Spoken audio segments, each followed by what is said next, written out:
Ja tu šo skaties vai klausies, tad investīcijas tev nav mazsvarīgas. Lai uzzinātu par aktuālajām investīciju iespējām, publiskajiem obligāciju piedāvājumiem, kur pēdējā laikā labas procentu likmes tiek piedāvāts, par IPO un nevis tikai ziņu formātā, bet analīzes, viedokļi un skatījumu no citiem investoriem, tad īstā vieta ir investoruklubs.lv. Ienāc un pievienojies!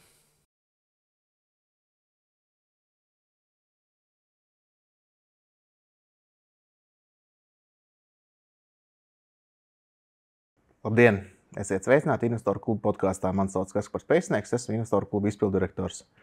Šajā podkāstā mēs runājam par investīcijām.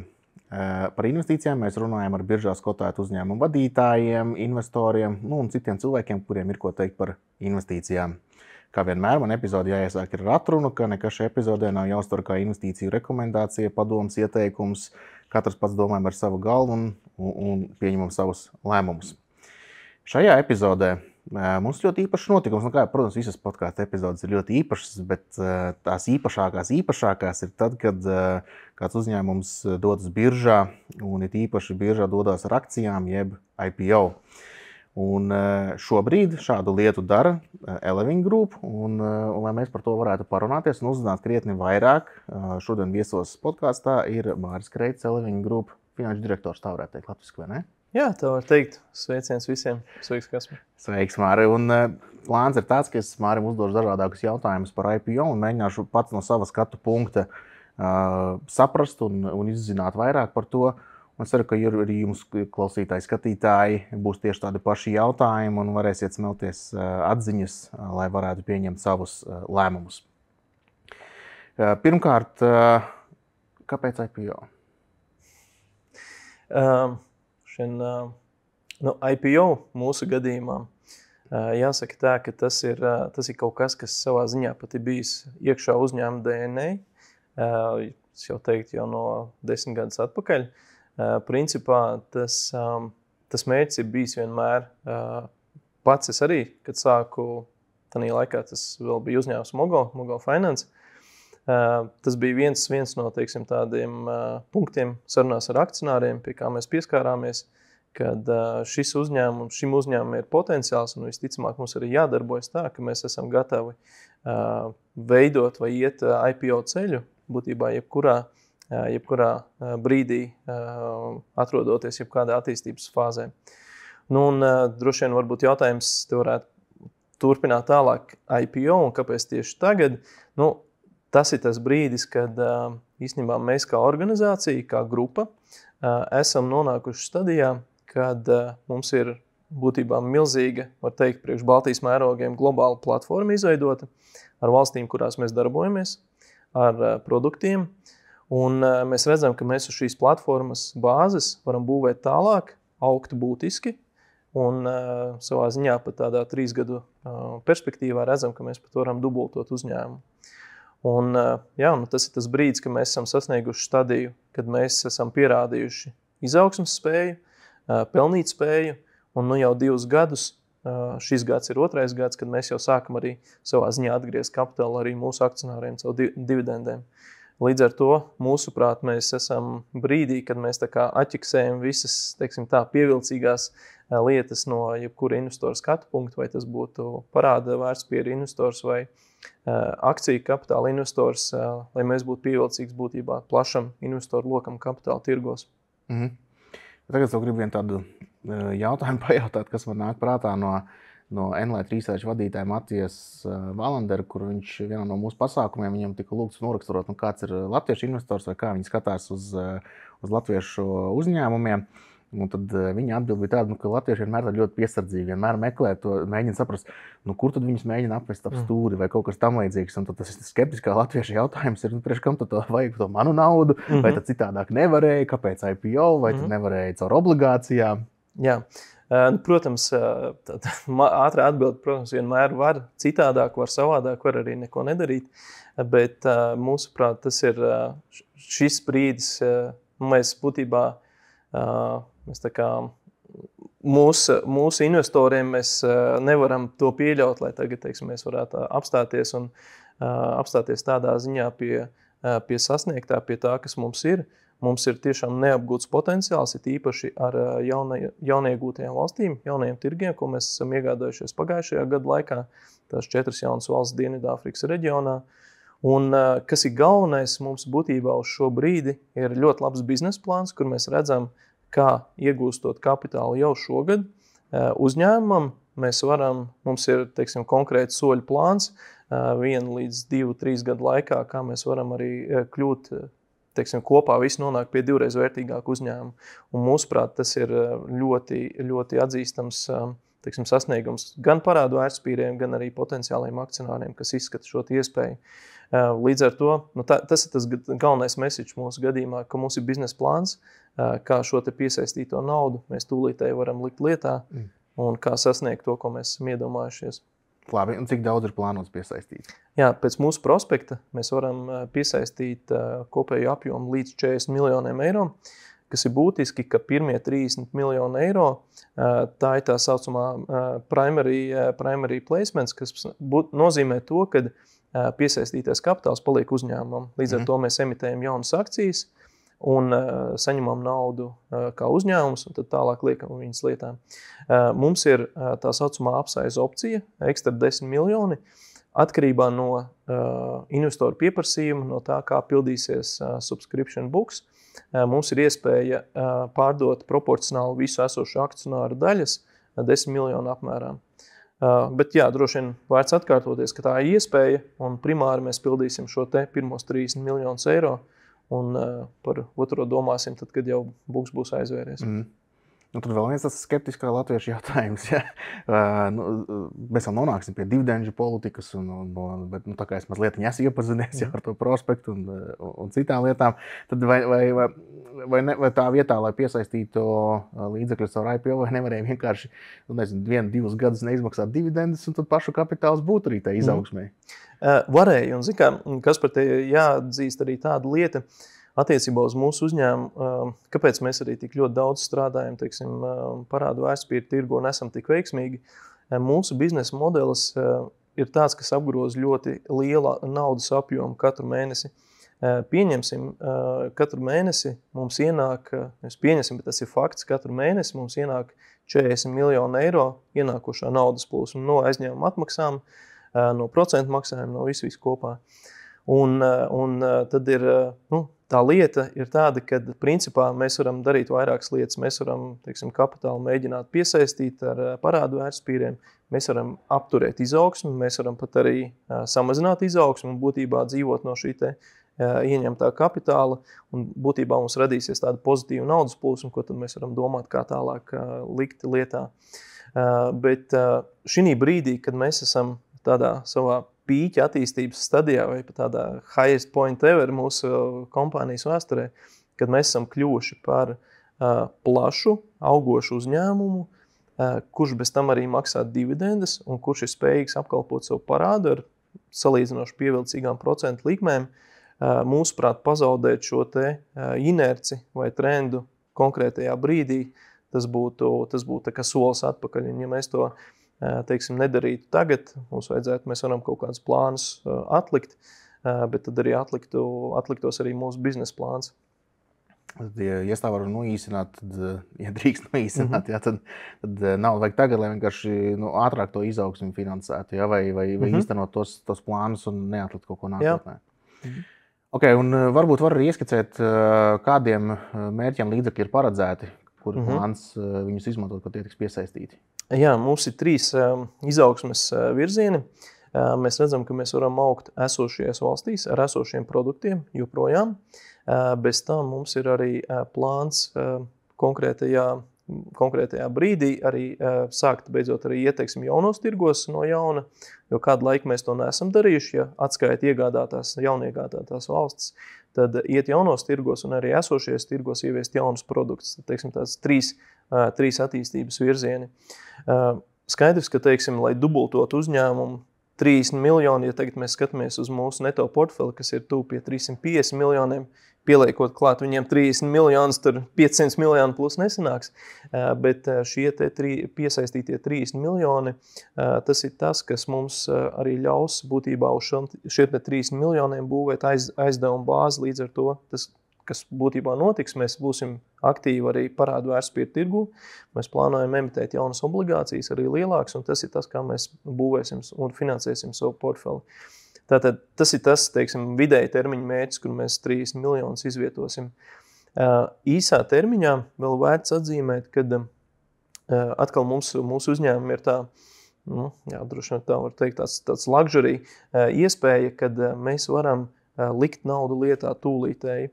Un varbūt ne gluži uzreiz investēt un pārgalvīgi investēt mūsu portfelī, bet mums ir iespēja atmaksāt dārgākos parādus. Un arī mēs esam citās sarunās par to runājuši, cik ļoti mēs esam par diversifikāciju, par portfeļu diversifikāciju, kas ir aktīva pusē, par aizņēmumu diversifikāciju. Un uz šo brīdi mums ir vairākas obligācijas emitētas, mums ir sadarbība Mintas platformu, arī dažādi vietēji aizņēmumi mūsu valstīs. Mēs redzam, kā mēs uzreiz tūlītēji pat varam izmantot šos 30 miljonus, lai atmaksātu dārgāko parādu, un tam būs uzreiz arī tāds savā ziņā sniega bumbas efekts tālāk, jo, ja mēs tagad atmaksājam dārgāku parādu, tad vismaz turpmākā nākamā gada laikā mēs varam ietaupīt pāris miljonus no tām. Ok, lieliski. Un mazliet iepriekšējā pieskārāmies jau pie dividendēm. Atkal tas skeptiskais negluži Latvijas, bet tomēr Baltijā mums eksistē tāds bieži vien pieņēmums investoriem, ka show me the money, ja, un tas tiek atspoguļot caur dividendēm. Varbūt arī pastāstīt, kāda ir dividendžu politika, kas to ierobežo, vai kādi ir šie ierobežojošie rādītāji, kas ir uzstādīti. Un vēl daži jautājumi, iesāksim ar šitiem. Sāksim ar dividendiem, jā. Mūsu dividendžu politika ir publiski publicēta mūsu mājaslapā, tāpat arī prospektā. Viņa paredz to, ka mūsu tāds arī ilgtermiņa mērķis ir spēt izmaksāt vismaz pusi no mūsu ikgadējās peļņas dividendēs, bet kas ir būtiski, ir ierobežojošais faktors, kā arī tu minēji, un tas faktors ir kapitalizācija, pašu kapitāla attiecība pret kopējiem aktīviem. Ko tas nozīmē praksē? Ja mēs gribam izmaksāt, teiksim, 50% no mūsu peļņas dividendēs, tad pēc dividendžu izmaksas mūsu kapitalizācija jāsastāda 20 līdz 25% no uzņēmuma bilances. Tas nozīmē pašu kapitāls pret kopējiem aktīviem, viņiem jābūt šinī range'ā. Un tas arī, teiksim, tas range ir dinamisks. Ja mēs gribam izmaksāt vēl vairāk pa 50% dividendēs, tad mums vajag arī vēl lielāku kapitālu paturēt uzņēmumam. Šī teiksim, tāda dinamiska attiecības starp pašu kapitālu un dividendēm mums ir detalizēti aprakstīta mūsu dividendžu politikā, bet galvenais message, ko mēs sūtam mūsu investoriem, mūsu potenciālajiem akcionāriem, ir tāds, ka jā, dividendžu izmaksa mums ir svarīga, bet mums ir ļoti svarīga arī uzņēmuma kapitalizācija, lai mēs uz šīs bāzes varētu arī turpināt vēl arī augt un attīstīties. Jo mūsu interesēs nav, teiksim, izmaksāt visu nopelnīto ārā dividendēs vai visu uzkrāto iepriekšējo gadu peļņu izmaksāt dividendēs. Mēs gribam uzturēt arī, teiksim, šo value un growth stāstu, par ko mēs arī esam runājuši citos pasākumos. Un kāds varētu izskatīties šis potenciālais dividendžu ienesīgums? Tādu informāciju tu vari teikt vai nevar?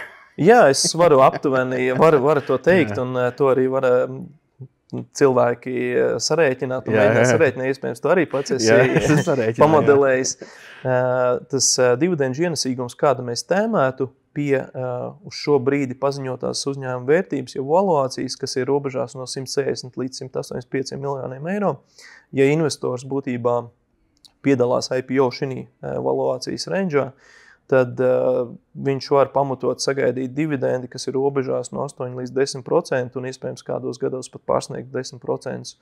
Tā kā jā, tādā vidējā termiņā tāda divciparu dividendžu atdeve, tas ir diezgan reāls rādītājs.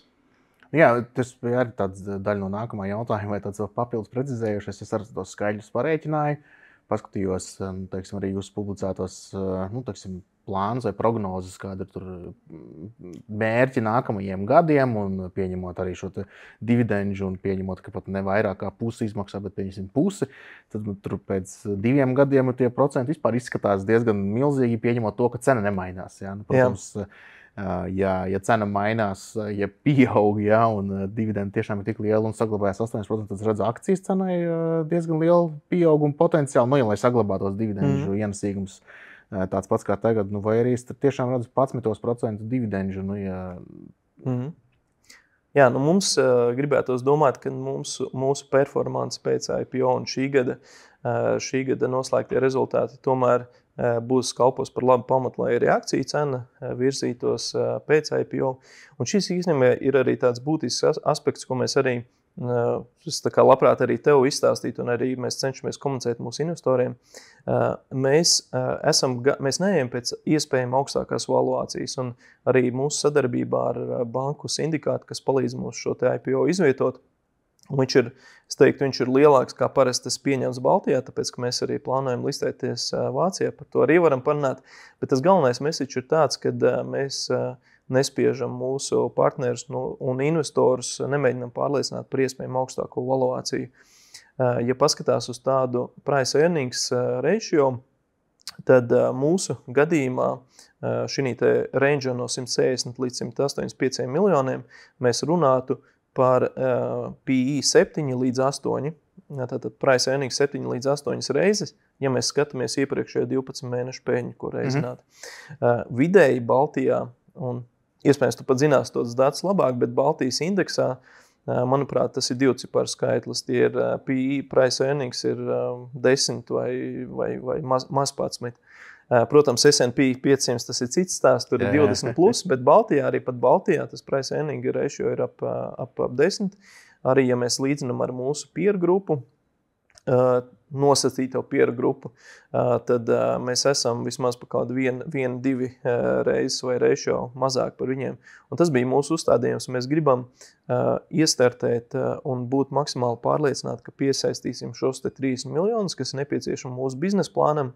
Un, teiksim, tas nebija pašmērķis izspiest maksimāli augstāko valuāciju.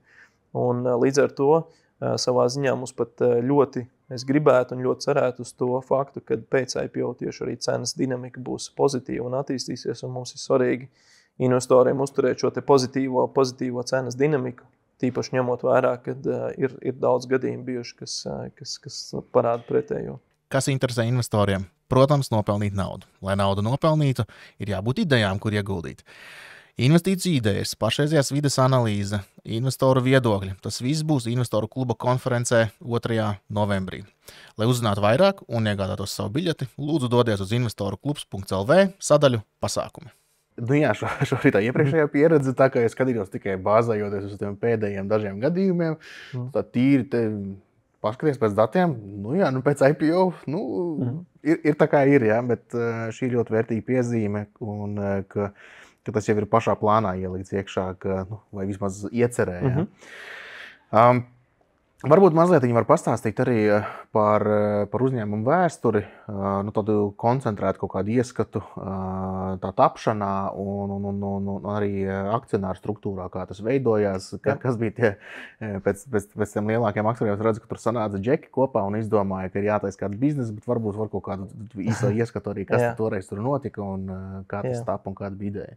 Manuprāt, pa lielam to arī īso ieskatu arī izstāstīja, bet nopietni runājot, tad tiešām tie bija 4 galvenie akcionāri, kas no pirmās dienas bija nodefinējuši, ka viņi darbosies kā finanšu un strateģiski investori. Viņu mērķis nebija pašiem aktīvi piedalīties ikdienas uzņēmuma darbībā, līdz ar to viņi arī no pirmās dienas meklēja sev komandu, vadības komandu, kas darbosies ar šo te biznesu. Un tā ideja bija līdz tam brīdim, tas bija 2012. gads, ar pilnīgi neattīstītu nišu, kas ir jebkāda veida transporta līdzekļu finansēšanas piedāvājums.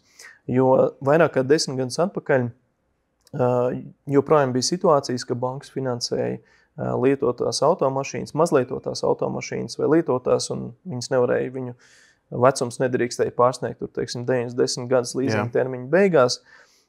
Šī brīdī tas mērķis bija arī skatoties it īpaši, par pamatu toreiz vēl tika ņemts arī ASV tirgus, un ASV tirgus kā kapitāla tirgus ir attīstītāks, un tur šis produkts bija ļoti, ļoti pieprasīts. Un ņemot vērā par pamatu šo te ASV pieredzi, tad tika izlemts izmēģināt produktu Latvijā. Un, viņš īstenībā aizgāja ļoti spēcīgi, aizgāja daudz straujāk, kā bija gaidīts. Un bija skaidrs, ka bija uziet tāda diezgan laba niša un pavisam nepiepildīta niša, un ar viņu arī varēja startēt uzreiz tūlītēji arī Baltijā un mēģināt arī iekarot citus tirgus. Līdz ar to 12. gadā tika dibināts uzņēmums Latvijā, 13. gadā tas bija Lietuvā un 14. gadā tā bija Igaunija. Bet, principā, arī sākumā jau visu laiku bija tāda dzīšanās pēc kapitāla, vai ne? Tad obligācijas arī sekoja vēlāk, vai ne? Jā, tieši tā. Un te jāatzīmē tas fakts, ka bija skaidrs, ka tas būs balance sheet vai bilances bizness. Līdz ar to, lai veidotu portfeli, viņš ar kaut ko ir jāfinansē. Un, teiksim, akcionāru kapitāls ir labi, bet lai veidot patiešām lielu un nozīmīgu portfeli, ir jāstrādā ar aizņemto kapitālu. Un tas ir tas iemesls, kāpēc jau 2 gadus pēc uzņēmuma dibināšanas, tādā laikā tas bija uzņēmums Mogo, startēja Baltijas Rīgas biržā ar pirmajām obligācijām. Un tādā brīdī viņi bijām viena no retajiem, kam obligācijas bija Baltijā. Baltijas biržas aktivitāte nebija tā, kāda tā ir šodien. Un kopš tā brīža var teikt, ka mēs jau esam 10 gadus kapitāla tirgos Baltijā, arī Eiropā. Un mūsu pirmās eiro obligācijas mēs emitējam 2018. gadā. Tā kā šī pieredze ar parādu vērtspapīriem mums ir ļoti liela. Esam emitējuši vai pārfinansējuši pie 10 dažādiem obligāciju emisijas laidieniem. Kopējā vērtība, manuprāt, bija pie 400 miljoniem eiro. Bet vēl mazliet atgriežoties pie akcionāriem. Viens no lielākajiem akcionāriem, vai lielākais akcionārs ir un bija arī Delfin Group lielākais akcionārs, un tur pārējie mazie akcionāri redz to, ka uzņēmums izgāja biržā, un pēc tam ik pa laikam bija akciju piedāvājuma, akcijas cenu dzina lejā, un es domāju, ka neviens arī man neapšaubīs to, ka daudz mazie akcionāri nav pārāk priecīgi tādi, tad, kas tur īsti notiekās, ka tas viss ir nodzīts lejā. Kā ir šajā gadījumā, protams, nevar runāt cita cilvēka vārdā, bet kas šajā gadījumā ir citādāk un ko akcionāriem būtu vērts, potenciālajiem akcionāriem būtu vērts ņemt vērā? Jā, un būtībā mēs esam par to gatavi runāt un pat nekautrējamies par to runāt, un tā bija viena no tēmām, ar ko mēs saskārāmies, teiksim, soundojot marketu ar mūsu potenciālu IPO. Šī lieta no investoriem tika signalizēta ļoti ātri, ka tas ir savā ziņā tāda baža. Un tas veids, kā mēs to esam risinājuši, ir mēs esam mūsu IPO prospektā paredzējuši vienu no stingrākiem lock-up periodiem, kāds ir redzēts. Es pieļauju, ka IPO Baltijā vismaz noteikti nav redzēts, un ārvalstīs arī tāda parasti netiek izmantots. Mūsu gadījumā tie 24 mēneši, kad galvenie akcionāri, visi galvenie akcionāri, kas kopumā ir tuvu pie 90%, savā ziņā būs ieslēgti, viņi nevarēs tirgot savas daļas daļēji vai pilnībā pie kādiem apstākļiem šī laika periodā. Tas ir 2 gadi pēc IPO. Okay, tad 2 gadus miers. Un tad es vienkārši ieskicēju, tad teorētiski vajadzētu būt tā, ka rezultāti ir tik labi rādītāji, ka arī pēc tam, ja ir kādi piedāvājumi, tad es jau atkal ir jaunajā kontekstā. Paldies par to, bet par pašu IPO cenu varbūt var arī ieskicēt, kā jūs pie tās nonācāt, jo pieskāries pie šī PE, arī pēc maniem aprēķiniem tā sanāk, un jāsaka, es domāju, protams, investoru klubā šo, kad jūs klausāties, es nezinu, varbūt jau būšu nopublicējis savu skatījumu, man tur jāsaliek visas domas kopā, bet aprēķins es veicu jau pirmajās dienās vai kad pēc prospekta iznākšanas. Un, varbūt arī ieskicēt, kā tika veidot šī cena un uz ko pamatojoties tika nonākt pie šādas. Jā. Tas, kā mēs kā vadība parasti domājam par mūsu uzņēmumu, tad tas vairāk ir standarta variants diskontētā nākotnes naudas plūsma. Vēl es varbūt gribētu atzīmēt tādu mūsu uzņēmumu specifiku, ko varbūt ne visi investori zinās vai uzreiz to tā var skatoties bilants var nojaust, ir tas fakts, ka, ja mēs skatāmies bilancē uz mūsu aktīviem, uz mūsu portfeli, ir jāatcerās, ka tas ir apmērs izsniegtai naudas plūsmai, tātad izsniegtais aizdevums. Mūsu bilancē nekādā veidā neparādās nākotnes naudas plūsmas no šī te portfeļa. Tas nozīmē to, ka mēs paši arī esam veikuši tādu analīzi, pat mūsu gada pārskatā mēs arī to publicējam, kad no 100 eiro, kas atrodas mūsu bilancē kopumā, lifetime'ā, mēs saņemsim atpakaļ aptuveni 130, 150 eiro. Līdz ar to tur ir, teiksim, tāds portfels bilancē ir pa kādiem 30 līdz 50% nenovērtētāks kā nākotnes sagaidāmā naudas plūsma. Līdz ar to tāpēc mums pašiem patīk drīzāk skatīties uz un modelēt nākotnes naudas plūsmu, ko tad diskontējot atpakaļ uz tagadnes vērtību, mēs nonākam pie kādas summas X. Tas, ar ko mēs kā vadība sākam, bet, protams, strādājot pie IPO, ir dažādas bankas, ar ko mums nākas sadarboties, un bankām, lai šo te mūsu stāstu ietirgot, viņiem ļoti svarīgi arī tas, ko investori viņiem prasa, un investori bieži vien prasa, kas ir šie te saucamie peers, un kā uzņēmums izstās pret peers. Un tad būtībā notiek tas, kad šo te vērtību savā ziņā salīdzina ar peer kompānijām. Un tad beigās mēs nostājamies pie tā un ņemot vērā šo te mūsu uzstādījumu, ka mēs negribam būt pārvērtēti, tad savā ziņā mums vajag startēt ar, teiksim, PE reizinātāju, kas būs šie te manis pieminētie 7-8 reizes, lai gan pēc mūsu aprēķiniem mēs mierīgi arī varētu pamatot uzņēmumu vērtību par pāris reizēm augstāk, kā tā ir tāda, ko mēs piedāvājam tagad investoriem. Bet, protams, investors balso ar naudu, un tas, kas balso ar naudu, tas arī nosaka cenu. Viens ir tas, ko mums liekas kāda ir uzņēmuma vērtība, un es pieļauju arī, ka patiesā vērtība ir summa X, bet dažādos laikos tas, ko investors ir gatavs par viņu atdot, ir savādāk. Un tā kā arī uzņēmums startē biržā un daudziem investoriem, visiem investoriem šis ir jauns, tie, kas uz akcijām ieguldīs, ir jauns uzņēmums, un varbūt pirmajā brīdī nav skaidrs vai nav līdz galam ideju, kuriem rādītājiem visvairāk pievērst uzmanību. Varbūt tev ir kādi ieteikumi vai kā privātam investoram skaties, uz kuriem rādītājiem koncentrēties, ejot nākotnē. Man pavisam vienkārši gribētos tur neto peļņu, es pastos pret cenu, PE, labi, es saprotu, tur daudz sadarbību tur, bet tas tāds pavisam vienkāršais shortcuts. Ja. Bet varbūt kādas var iedot rādītājus, uz kuriem būtu ikdienas investoram tā jāpievērš lielāku uzmanību, lai varētu saprast, kas notiekās ar viņu investīciju. Jā, labs jautājums. Es domāju, ka noteikti ir jāsaka ar tiem rādītājiem, ko tu piemini, jo tie rādītāji, teiksim, PE, peļņa un price to book, price to sales, vienalga līdzināties ar pārējiem, tas noteikti ir vajadzīgs, tas jādara jebkurā gadījumā. Vēl investoriem es ieteiktu varbūt pievērst uzmanību tam, ka mēs kā uzņēmums esam šī jau pieminētajā balance sheet biznesā, mēs strādājam ar aizņemtu kapitālu. Līdz ar to ir vērts arī paskatīties mūsu spēju apkalpot parādu. Pastīties arī tādus ratio, kā, teiksim, interest coverage ratio, kas ir EBITDA pret procentu izmaksām. Pastīties arī uz uzņēmumu kapitalizāciju, pašu kapitālu pret kopējo bilanci attiecību.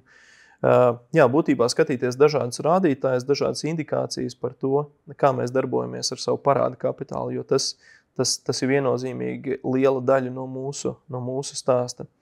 Un, protams, tad arī pāris rādītāji, kas parāda mūsu aktīvu kvalitāti.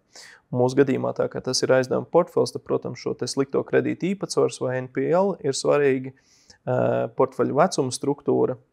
Un, ko es gribētu teikt, būtībā visi manis nosauktie rādītāji jau ir tādi, ko mēs paši jau proaktīvi publicējam. Un skatoties mūsu ceturkšņā ziņojumus vai arī skatoties mūsu IPO prezentāciju materiālus, būtībā šie te rādītāji būs arī atrodami.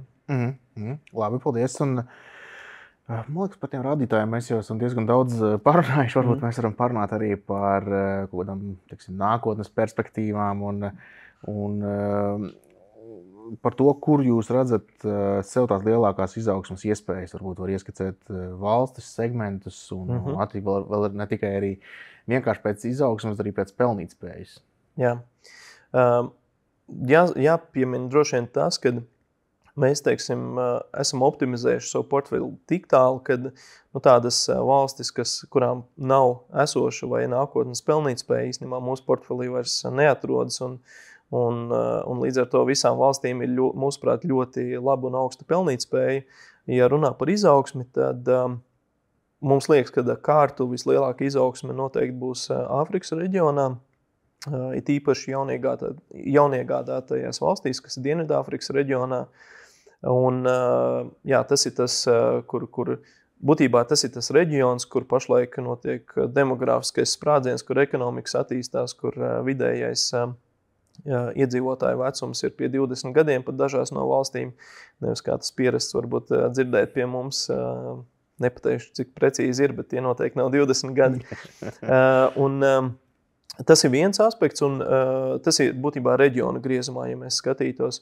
Bet produktu griezumā mēs redzam arī ļoti labu izaugsmes potenciālu sākt arī beidzot tādā strukturētā veidā apkalpot arī uzņēmumus un izsniegt aizdevumus uzņēmumiem.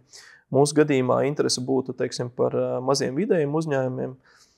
Mēs jau uz šo brīdi Āfrikā apkalpojam, pat saukt viņus par mikro uzņēmējiem. Būtībā tie ir cilvēki, kas no mums finansē pilnīgi jaunus motociklus, lai sniegtu taksometru pakalpojumus, pieņemsim, kā valstīs kā Kenijā un Ugandā. Līdz ar to pieredze zināmā vērā mums ar to ir, bet mēs redzam, kā mēs varētu arī attīstīt tīpaši Eiropas reģionu valstīs šo te SMI segmentu vairāk. Jā, tie tad būtu tādi galvenie virzieni. Jā, kā tie minēja, daļa biznesa ir Āfrikā, un tur ir potenciāli šis lielākais pieaugums varētu būt vai izaugsmas iespējas. Bet tā kopumā tas Latvijas investoram ir diezgan svešs reģions. Man noteikti, es pat nevaru iedomāties, kā tur viss notiekās. Un ar Āfriku ir milzīgi liela. Tas daudz valstis, dažādas vietas. Un varbūt arī pastāstīt, kā jūs vadāt visus saistītos riskus. Un tad droši vien par riskiem jāpiemina, droši vien, ka visi riski ir uzskaitīti prospektā. Jā, tāpēc mēs tikai dažus apskatīsim. Jā, bet varbūt arī pastāstīt tādas pirmās lietas, kas nāk prātā un lielākās. Jā. Es varbūt sākšu ar to, ka jau no pirmās dienas, kad mēs nolēmām doties Āfrikas virzienā un, teiksim, sākām veidot arī pirmos apzinātos soļus šajā virzienā, mēs vienmēr esam uzskatījuši Āfriku par riskantu reģionu, riskantāku noteikti kā jebkurš cits reģions mūsu portfelī. Līdz ar to no pirmās dienas mēs esam būvējuši šīs te operācijas tādas, kas ir ļoti centralizētas vai pēc iespējas centralizētas ar galvenajiem, teiksim, decision making aktivitātēm šeit, Baltijā, Rīgā, Viļņā, Tallinā, ar galvenajiem, teiksim, tādiem knowledge centriem šeit. Un savā ziņā pat mēs kaut vai tādu triviālu lietu kā reālu pārskaitījumu no mums pie klienta, mēs pat organizējam un apstiprinājam šeit no Baltijas. Parasti mēs to nedaram, to dara pašas operacionālās valsts. Mūsu gadījumā pat tāda lieta bija centralizēta. Līdz ar to mēs bijām ļoti piesardzīgi attiecībā uz jebkādām aktivitātēm, kuras mēs deleģējam cilvēkiem Āfrikā. Un joprojām mēs arī tādi esam. Āfrika ir reģions, kurā mums ir visvairāk cilvēku, kas pastāvīgi uzturās un darbojas no Baltijas valstīm. Tādā valstī kā Kenijā mums ir līdz pat 10 cilvēkiem no Baltijas, kas ir atbildīgi un vada konkrētus departamentus. Un šādu pašu, teiksim, pieeju mēs izmantojam arī citās Āfrikas valstīs. Tas ir tas vēl papildus jāpiemina tas, ja mēs skatāmies uz mūsu produktu portfeli, tad Āfrika ir reģions, kurā katrā transporta līdzeklī ir ielikts GPS raidītājs. Tas ir vēl viens aspekts, un mums nāk informācija, kurā brīdī, kad, šis te transporta līdzeklis pamet kaut kādu ierasto kustības loku. Tas ir, teiksim, tāds vēl viens aspekts. Vēl pie runāt par aizdevumu izsniegšanas kritērijiem var pieminēt to, ka Āfrikā mēs no klientiem prasām vislielāko pirmo iemaksu. Līdz ar to šīs visas riska minimizēšanas lietas mums darbojas, viņas ir Āfrikā jau klātesošas, un tās jau ir uz jau diezgan centralizētu biznesa modeli uzliktas vēl papildus virsū. Un varbūt arī pieminēja, kā tev kā investoram uz to skatīties, kā mums patīk par to runāt, ir tas, kad varbūt īstenībā tas pat ir no investora skatu punkta pat tāds pievilcīgs stāsts, jo investoram ir iespēja dabūt šo te ekspozīciju uz Āfrikas reģionu, investējot mūsos, paļaujoties uz to vai skatoties uz mūsu pieredzi, uz mūsu track rekordu, kad mēs kā uzņēmums, kā Living, spēsim izvēlēties šos te labākos tirgus, kuros iet, nodrošināt, ka produkti ir ar visaugstāko pelnītspēju. Būtībā mēs vadīsim visus riskus investoru vietā. Un tas ir tas, varbūt viens no tādiem mūsu angliem vai investīciju piča pamatakmeņiem, kad šī te diversifikācija ārpus Baltijas un biznesa mums ārpus Baltijas ir pat vairāk 80%. Mēs esam globāls uzņēmums. Teiksim, ar tādu vienu investīciju mūsos, investors gūst teiksim, šo te ekspozīciju uz visiem šiem tirgiem, kuros mēs darbojamies, un viņam nevajag veikt savu due diligence, teiksim, kā investēt Zambijā, un kāds ir labākais veids to darīt, jo to būsim izdarījuši mēs. Un tad attiecīgi, pieņemsim, salīdzināt ar Delfin grupu, kuram, pieņemsim, viss bizness ir Latvijā, un tagad arī izaugsme ir Lietuvā, ja tad nebūtu īsti korekti, ja, jo jūsu gadījumā ir pavisam citi tirgi, vai ne? Jā, tieši tā, tas ir viens aspekts, un mēs neesam Baltijas uzņēmums, mēs esam Baltijā bāzēts uzņēmums. Mēs kapitālu piesaistam gan Baltijā, bet lielākoties ārpus Baltijas. Mūsu aktīvi ir izvietoti ārpus Baltijas. Un savā ziņā arī esošajā ģeopolitiskajā situācijā tas ir aspekts, par ko investori domā. Un tas ir tas veids, kā mēs arī ar investoriem par to varam diezgan atklāti runāt. Vēl šī kontekstā jāpiemina tas, ka akciju emitents ir mūsu holdingu uzņēmums Luksemburgā. Tātad arī savā ziņā kaut kas ārpus Baltijas. Būtībā vienīgais, kas mums ir Baltijā, ir nosacīti portfeļi šajās te valstīs un, teiksim, tāds, know-how cilvēki, galvenais office. Ok, labi, bet mazliet atgriežoties atpakaļ pie riskiem. Viens risks, kas man, protams, no finanšu jomas nāk prātā, ir valūtas risks. Pastāst, lūdzu, kā jūs to vadat, un tas, protams, es vienkārši tādus skarbos scenārijus iedomājos, piemēram, aizdevāt kādā valstī līdzekļus, ja tur motocikli iegādēji, notiekās tur milzīgi valūtas devalvācija, labi pamatsummu jums atdod, bet viņi ir zaudējuši vērtību. Īstumā pat varbūt būtu labi to neatdot pamatsummu, var atgūt aktīvi un pārdot jau pa jauno cenu. Bet kā jūs vadāt šos te valūtas riskus?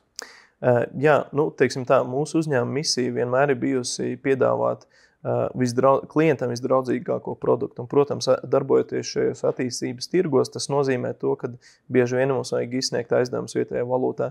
Mēs, protams, arī cenšamies piedāvāt alternatīvu, tajā pašā Āfrikā arī alternatīvas aizdevumus par zemākām cenām arī cietajās valūtās, kā pieņemsim dolāri. Bet vietējā valūtas ekspozīcija mums ir. Tas veids, kā mēs viņu pirmkārt menedžējam, ir mēs viņu cenojam iekšā mūsu produktos. Mēs pārbaudam to un, teiksim, taisam sensitivitātes analīzi, lai pārliecinātos, ka produkta cena ir atbilstoša, lai mēs varētu komfortabli izturēt jebkādas neparedzētas valūtas kursa svārstības. Tad nākamais, ko mēs darām, mēs mēģinam arī savā ziņā hedžēt šo te ekspozīciju ar, teiksim, tādiem dabīgiem hedžiem, kas mūsu gadījumā ir aizņemšanās vietēji no vietējiem aizdevējiem vietējās valūtās. Un mēs, starp citu, esam ļoti jau veiksmīgi ar šo stratēģiju darbojamies Kenijā, arī dažās no mūsu valstīm Balkānu reģionā un Kaukāza reģionā. Jā, šī gadījumā tas nozīmē to tevis pieminēto gadījumu, ka mums ir izsniegts aizdevums, teiksim, vietējā valūtā, bet mums ir arī pretī saistības vietējā valūtā. Tas ir viens aspekts, un beigās, jebkāda atvērtā valūtas kursa svārstības ekspozīcija, ar ko mēs paliekam, mēs viņu mēģinām proaktīvi hedžēt ar dažādiem instrumentiem. Mūsu gadījumā tie ir tā saucamie non-deliverable forward kontrakti, kur mēs, ko tas nozīmē no peļņas zaudējuma perspektīvas, ka mēs būtībā samaksājam fiksētu cenu par teiksim, kaut kādu laika periodu, kā mēs nosedzam šo te valūtas kursa svārstību risku. Un tā vietā, lai mums peļņas zaudējumā valūtas svārstību rindiņā viņa staigājot augšā lejā, mums ir fiksēts izmaksu līnija. Protams, ne visās valstīs mēs to varam darīt, līdz ar to teiksim, investoriem ir jābūt gataviem analizēt mūsu peļņas zaudējumu, tur ieraudzīt valūtas kursa svārstību izmaksas vai arī citos gadījumos ieņēmumus.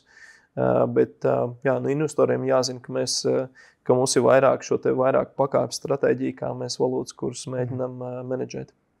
Kopumā varētu norakstīt, ka jūs diezgan konservatīvi esat. Ja? Nav tā, ka jums sēž kāds forex traderis, kurš mēģina, tur... Mēs nemēģinām treidot tieši tā. Skāpt, un tad mēs nemēģinām treidot, mēs nemēģinām taimot marketu. Mēs varbūt uz kaut kādām lielākām spot transakcijām varam pagaidīt stundu vai divas, ja mums saka, ka tad būs labāks kurs, bet tas nav daļa no mūsu stratēģijas. Tas, ko mēs mākam darīt, ir piesaistīt klientus, menedžēt kredīta risku un kontrolēt izmaksas. Vēl mazliet par Āfriku. Igaunijā šobrīd tur tāds liela ņemšanās ir par uzņēmumu Planet 42, kur šķiet, ka daļa investoru varētu gala rezultātā būt zaudējuši diezgan daudz līdzekļus. Un bieži vien, man jau ir skaidrs, ka tur tā situācija ir pavisam cita, bet daudzos gadījumos arī mūsu kaut kādos kanālos es redzu to, ka potenciāli investori vai interesanti viņi jauc mazliet tās situācijas, bet varbūt tu vari pastāstīt pavisam īsi ieskicēt, kas tur ir un kāpēc tas ir pilnīgi citādāk nekā tas ir jūsu gadījums. Jā, labprāt. Jāsaka uzreiz atrunāja, ka, protams, mums nav nekāds inside info pa uzņēmumu, mēs operējam ar tiem datiem, ar ko operē jebkurš no plašākas publikas. Bet tas, kas bija ļoti acīm redzams, un starp citu mēs arī bijām izskatījuši Dienvidāfrikā reģionu, arī ejot ar mūsu leasinga produktu, mēs izvēlamies to nedarīt. Savā ziņā, tāpēc mēs bijām diezgan pārsteigti, kad Planet 42 audzēja biznesu tur un audzēja tiešām ļoti lielā ievērojumā apjomā, jo tas, kas bija skaidrs, ka, teiksim, tradicionālais leasinga produkts Dienvidāfrikā nav pieejams par tādu cenu klientam, kādu mēs gribētu čārdžot, lai sektu visus savus riskus, tā skaitā arī valūtas kursu svārstību riskus. Un tas modelis, ko Planet 42 bija izvēlējies darīt, tas bija, teiksim, lietot automašīnu nomas produkts. Tās mūsu domas par lietot automašīnas nomas produktu ir tādas, ka tas ir labs un vajadzīgs produkts, bet viņam ir, viņš ir jāpiedāvā tirgos pareizajā brīdī. Un mums ir pieredze ar tādu produktu Latvijā, Lietuvā, bet tie tirgi, kas jau ir, teiksim, tādi mature tirgi, pēc pirmajiem 10 darbības gadiem, mēs sākām apsvērt piedāvāt šo te produktu tirgos, kā, teiksim, tādu papildus produktu mūsu esošiem leasinga portfeļiem. Savukārt tas, ko Planet 42 darīja, viņi no pirmās dienas ļoti agresīvi sāka piedāvāt šo te būtībā nomas produktu, kur klients lietot automašīnu. Manuprāt, pēc 6 mēnešiem, ja kurā brīdī, vai viņi saplīst, vai viņam vairāk viņi nepatīk, var atgriezt viņu atpakaļ. Ar vai bez, teiksim, kaut kādām soda sankcijām, bet katrā ziņā tās soda sankcijas, kā tagad ir redzams, nebija pietiekams, lai nosaktu visus Planet 42 riskus. Līdz ar to tā galvenā atšķirība bija ļoti agresīva produktu stratēģija un iespējams tas varbūt arī tas bija pašmērķis, jo, protams, ja cilvēkiem dod kaut ko bez maksas, viņi iespējams arī to paņems un kādā brīdī tas varbūt bija arī tāda nepareiza stratēģijas izvēle, teiksim, neiecenot, underpriceot noteiktu produktu, lai uzaudzētu lielu klientu loku un pēc tam sākt domāt par pelnītspēju, bet bija ļoti skaidrs, ka viņu arī izaugsme bija ļoti, ļoti agresīva. Un vēl ko gribās atzīmēt ir, ja es nemaldos, viņiem noteikti Dienvidāfrikā bija vairāk kā 50 miljonu eiro portfels, un viņš joprojām nebija pelnīt spējīgs. Savukārt mēs tādu situāciju, tie visi, teiksim tā, visi trauksmes signāli mums parasti ieslēdzās brīdī, kad tirgus ir ap 10 miljoniem un neuzrāda kaut kādas pelnītspējas pazīmes. Līdz ar to mēs gribētu redzēt savā produktu portfelī tikai tādus tirgus, kas pie 10-15 miljoniem jau sāk uzrādīt pelnītspēju un sāk kļūt pašpietiekami vai sasniegt šo te break-even punktu. Viņa gadījumā viņi noteikti šo te līmeni daudzkārt pārsniedz un turpināja vēl agresīvi viņu audzēt arī tālāk. Un, protams, arī viņiem bija, mūsuprāt, arī ļoti agresīva finansējuma piesaistes stratēģija, kas nebija pilnībā, kā tagad izrādās, arī saprotam visiem investoriem, kas viņos investēja, bet jā, par to mēs te varbūt Jā, tas, lai paliek... Tas, lai paliek podkāstam par viņiem. Un kur kāds vairāk pastāstīja, bet tad tā liela atšķirība ir tāda, ka, ja es tā varu rezumēt, ir tas, ka Eleving primāri ir finansētājs, tur tomēr bija autonoma, vai tā var klasificēt viņu, jā.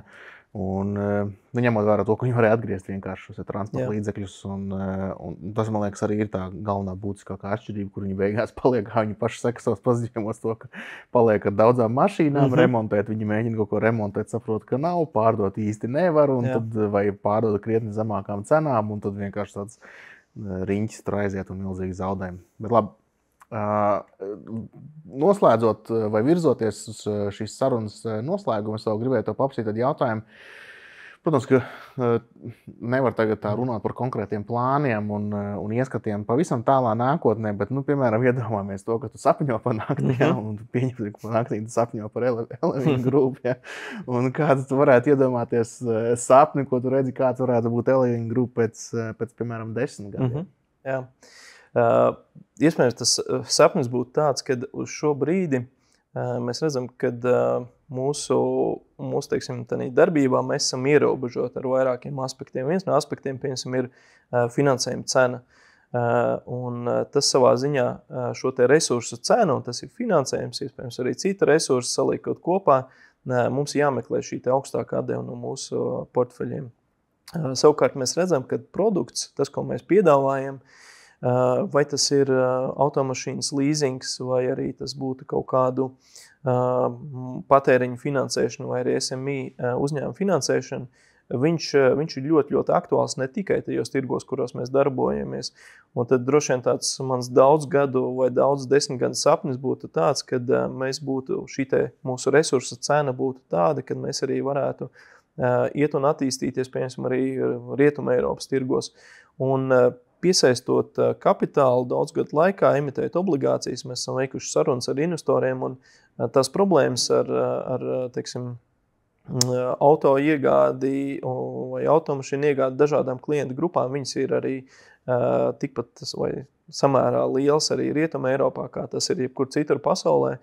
Un tas, tad tā doma būtu tāda, kad mēs nebūtu piesaistīti noteiktiem reģioniem, mēs varētu iet plašāk ārpus reģioniem, fokusēties uz to produktu, ko mēs piedāvājam, un īstenībā arī iet arī citos produktu kategorijās. Un savā ziņā, mēs, tāds personīgais droši vien sapnis būtu kļūt par tādu specializēto aizdevumu izsniegšanas, var saukt to arī pa platformu, kas nav noteikti, teiksim tā, ierobežot ar noteiktu resursu cenu. Viņa plūst ārpus esošajām valstu robežām. Un, starp citu, manuprāt, tas ir arī viens no tādiem, var pat teikt, finanšu pasaules megatrendiem.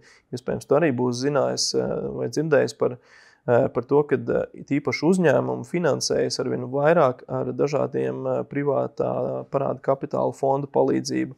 Pasaulē, jebkurš var iegūglēt Apollo Global, viens no lielākajiem privāta parāda kapitāla fondiem, kas izsniedz pat kompānijām ar A reitingu, dubultā reitingu aizdevums, gluži vienkārši tāpēc, kad viņi saprot šo te konkrētu uzņēmumu vajadzību konkrētajā brīdī, un bankas vienkārši nespēja apkalpot šīs te speciālās situācijas, sauksim to tā.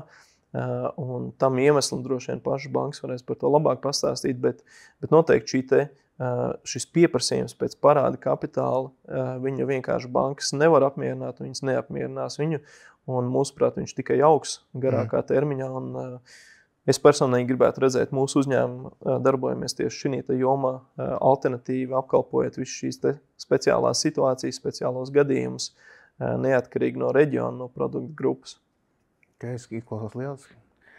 Labi, teikšu lielu paldies, Māris, arī novēlēšu, lai jums viss izdodās ar IPO.